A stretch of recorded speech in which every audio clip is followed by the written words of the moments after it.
నీళ్లు కక్కుకుంటున్న తాజా వార్త ఒకటి పేపర్లలో తారసపడింది. సినిమా ఇండస్ట్రీ అనగానే కోట్లు లాభాలు వస్తాయి. ఇక్కడ మనకి ఇన్కమ్ ట్యాక్స్ కట్టకుండా వీళ్ళందరూ కూడా ఏదో తినేస్తున్నారు. నిర్మాతల దగ్గర బోలెనంత డబ్బు ఉంది. అలాగే సినిమా నటీనటులు చాలా మంది కోట్లు రెమ్యూనరేషన్ తీసుకుంటున్నారు. మాకు ఇన్కమ్ ట్యాక్స్ కట్టకుండా వెళ్ళిపోతున్నారు అనే ఒక అవగాహన ఇన్కమ్ ట్యాక్స్ డిపార్ట్మెంట్ ఉండటం అనేది సహజం. ఇన్కమ్ ట్యాక్స్ లోళ్ల కళ్లన్నీ మాపైనేనంటున్నారు సినీ పెద్దలు. ఈ ఆదాయం పన్ను శాఖలోళ్లకు సినీ ఇండస్ట్రీ మీద నిఘా నేత్రాలు పడ్డం కొత్తేవి కాదు. మరి లేటెస్ట్ ఆక్రోశాల వెనక ఆంతర్యాలు ఏముండొచ్చు? నలుగురు సినీ పెద్దవాళ్లంతా ఓ చోట చేరి తమ గోడును వెళ్లగక్కుంటే తప్పేంటనే ప్రశ్న కూడా ఇక్కడే పుడుతుంది. అక్కడికే వస్తున్నాం. సినిమాకు పరిశ్రమ హోదా ఇవ్వాలంటూ వెంటపడి వేధించుకుని, క్షమించండి, ఆ పరిశ్రమ హోదాను పోరాడి మరీ దక్కించుకున్నదెవరు? ఇప్పుడు మాదసలు పరిశ్రమే కాదంటున్న పెద్దన్న దాసరివారి ఆలోచనల ఆంతర్యం ఏమిటో? ఈ ఇండస్ట్రీని, సినిమా ఇండస్ట్రీని, don't consider this industry as a real industry. Cinema అనేది అసలు ఇండస్ట్రీయే కాదు. కరెక్ట్గా ఒక మాటలో చెప్పాలంటే అనార్గనైజ్డ్ సెక్టార్లో బీడీ కార్మికులను కానీ మిగిలిన వర్కర్స్ని కానీ ఏ యాంగిల్లో మనం ట్రీట్ చేస్తున్నామో ఈ సినిమా ఇండస్ట్రీ కూడా అంతే, అదే లెవెల్లో ఉంది. ఇండస్ట్రీ అని చెప్పి గవర్నమెంట్ డిక్లేర్ చేసిన తప్ప ఇండస్ట్రీకి సంబంధించిన ఎటువంటి స్టేటస్, ఇండస్ట్రీకి సంబంధించిన ఎటువంటి ఫెసిలిటీస్ ఈ సినిమా ఇండస్ట్రీకి ఇవ్వడం అనేది జరగలేదు.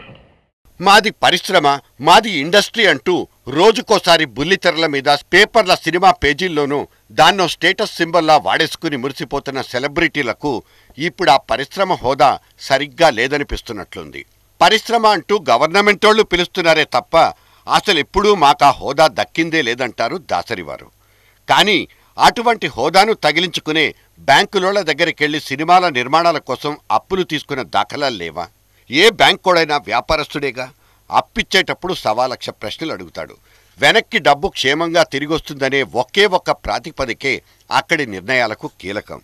సరే, అన్ని చోట్ల అటు ఇటు తేడాలొస్తున్నాయి. అర్హతలు లేనోళ్లకు అప్పులు పుట్టేస్తున్నాయి. ఎగేసేవాడు ఎగేస్తూనే ఉన్నాడు. ఆదాయం పన్ను శాఖ నిబంధనలు కేవలం టాలీవుడ్కు మాత్రమే పరిమితం, ప్రత్యేకం కాదు. దేశవ్యాప్తంగా వినోద పరిశ్రమను దృష్టిలో ఉంచుకుని సదరు రూళ్ల కర్రను తయారు చేస్తారన్నది నిజమేగా. ఇవాళ ప్రత్యేకంగా ఇక్కడున్న కొంతమంది పరిశ్రమ పెద్దలకు మాత్రమే పనికొచ్చే విధంగా ప్రత్యేక చట్టాలు పుట్టవుగా. సినిమాల రిలీజుకు ముందు రోజు ఇన్కమ్ ట్యాక్స్ దాడుల గురించి ఆందోళన విషయానికి వచ్చేద్దాం. సినిమా విడుదలకు ముందు రోజు నో అబ్జెక్షన్ సర్టిఫికేట్ అనబడే ఎన్ఓసీలను తెచ్చుకోవడానికి ప్రొడక్షన్ ఆఫీసుల్లోనూ నిర్మాతల ఇళ్లల్లోనూ టేబుల్ క్యాష్తో ఫటాఫట్ జరిగిపోయే సెటిల్మెంట్ల గురించి జవాబులు లేని ప్రశ్నలు ఇక్కడే కొన్ని కనిపిస్తాయి. ఫలానా పైకం ఇవ్వాలన్నా పుచ్చుకోవాలన్నా చెక్కుల రూపంలోనో డీడీలతోనో లావాదేవీలు చేయాలన్నది నిబంధన చెబుతున్న మాట. వాటికి లెక్కలు రాసుకోవాలి, అడిగినప్పుడు చూపించాలి కూడా. ఈ సినీ ప్రపంచంలో 90% నగదు బదిలీ పథకాలే. ఆ మాటకొస్తే సినీ నటులకిస్తున్న పారితోషికాల సంగతేంటి?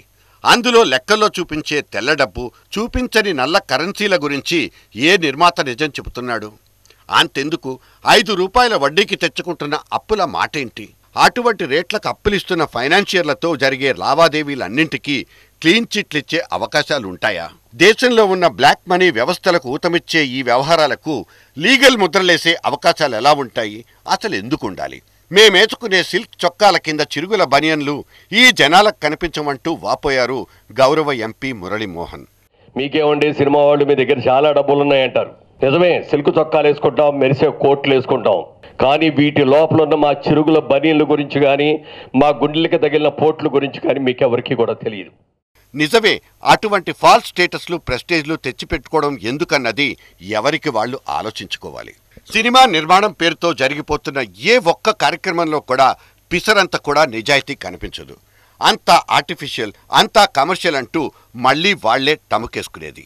ఒక్కో సినిమాకు 100-150 కోట్లు ఖర్చు పెట్టేస్తున్నామంటారు. ఇన్నేసి కోట్ల కలెక్షన్లంటారు. వద్దన్నా పబ్లిసిటీలిచ్చే మీడియాను యథేచ్ఛగా వాడేసుకుంటారు.